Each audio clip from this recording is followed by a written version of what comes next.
જોડતી એણે મને માયા લગાડી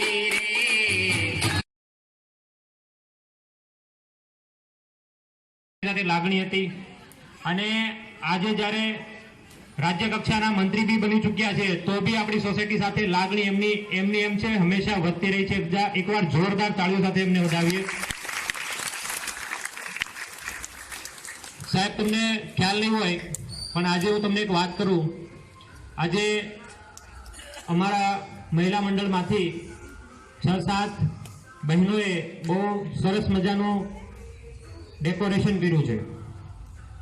એ ડેકોરેશનમાં સુરતની તમામ ફેમસ વસ્તુ, famous building, famous road, famous કોઈ ને કોઈ એવી વસ્તુ કે જેનીથી આપણને આનંદ થાય।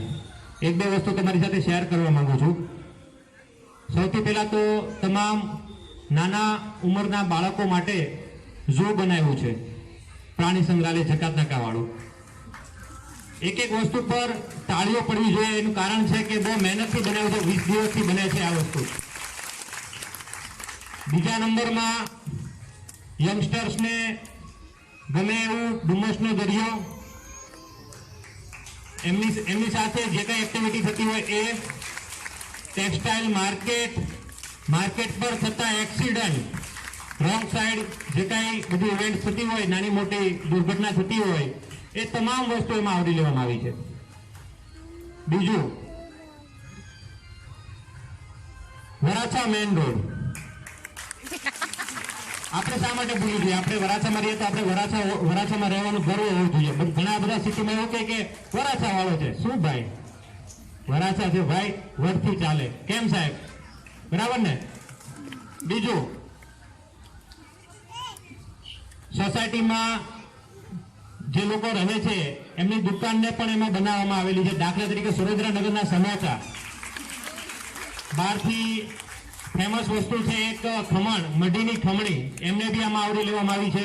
સાંઈ બાબાનું મંદિર, પછી મહાદેવનું મંદિર, અને સૌથી બેસ્ટ બધાને ગમશે, જય ભવાની સોસાયટી। આ જય ભવાની સોસાયટીમાં જેટલી બી ઇવેન્ટ થઈ છે, નાના મોટા પ્રોગ્રામ થયા છે, પ્રોગ્રામના એમાં એક મેમરી બી છે। એ મેમરી જોઈને બી તમને આનંદ થશે। 7 થી 8 આપણે જાહેરમાં બધા લોકો જોવા આવી શકે એ માટે પણ પ્રદર્શન ગોઠવેલું। અને જય ભવાની સોસાયટીમાં સૌથી સારી વાત, રમેશભાઈ અને કુમારભાઈની યારીની એક ઝલક છે અંદર। હવે એવી ઈચ્છા છે તો બધા લોકો આવી ચૂક્યા છે। જોરદાર તાળીઓ સાથે એમને વધાવીએ।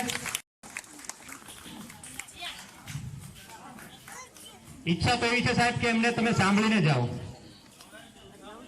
શું વાત છે? ચલો, થેન્ક યુ।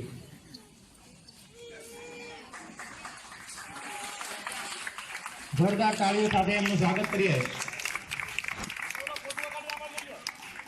Thank you.